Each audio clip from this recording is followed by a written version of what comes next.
সুপ্রিয় দর্শক, আসসালামু আলাইকুম। আদর্শ খামার ইউটিউব চ্যানেলে আপনাদেরকে স্বাগত। আজকে আমরা ভুট্টা খেতে লাঙ্গল টানতে আসছি। সেলিম সাহেব সৌদি প্রবাসী, উনিও লাঙ্গল টানতেছে।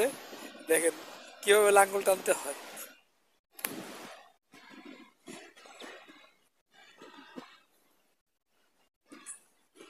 এটা মানিকগঞ্জের সাটুরিয়া বড়াইদ ইউনিয়ন। আগে এদিকে অনেক তামাক হইতো, এখন তামাকটা মানুষ চাষ করা ধীরে ধীরে বাদ দিতেছে। তামাকের ক্ষতিকারক দিকটা এখন জানার পরে সবাই তামাক চাষ ধীরে ধীরে বাদ দিতেছে। তো এখন বেশিরভাগই ভুট্টা ভুট্টা চাষ হয়। কালকে তিল্লিতে গেছিলাম, তিল্লিতে সবজি চাষ হয়। বা আমাদের ঢাকার চাহিদার প্রায় 20% থেকে 25% সবজি তিল্লিতে চাষ হয়। অনেক সবজি তিল্লিতে, বেগুন, পাতাকপি, বাঁধাকপি, লাউ, সিম, এগুলি তিল্লিতে ভালোই চাষ হয়। ওইখানকার চাষিরা সবজি বেশি চাষ করে। তা আমাদের এখানে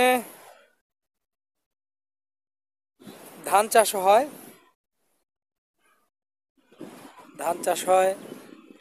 ভুট্টা চাষ হয়, কিছু কিছু ক্ষেত্রে তামাক চাষ, আলু চাষ। ওইখানে কাপা আলু বুনতেছে, আলু চাষও হয়।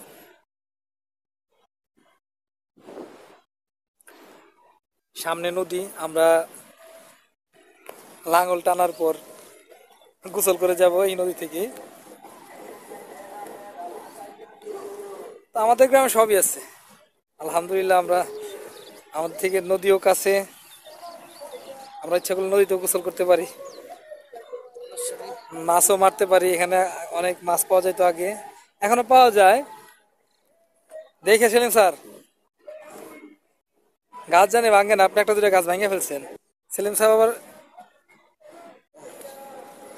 সামনে মাসে চলে যাবে, সৌদি আরব চলে যাবে।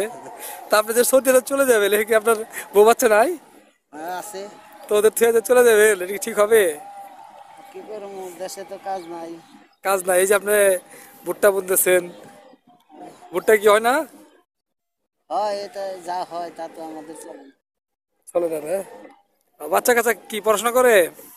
পড়াশোনা করে, ছেলে মেয়ে নাই না? ক্লাস ওয়ানে পড়ে। তো এদের যে রাইখা চলে যাবেন, আপনার কষ্ট হইব না?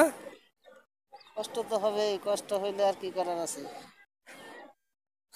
আচ্ছা, যাই হোক, আল্লাহ আপনার ভালো করুন।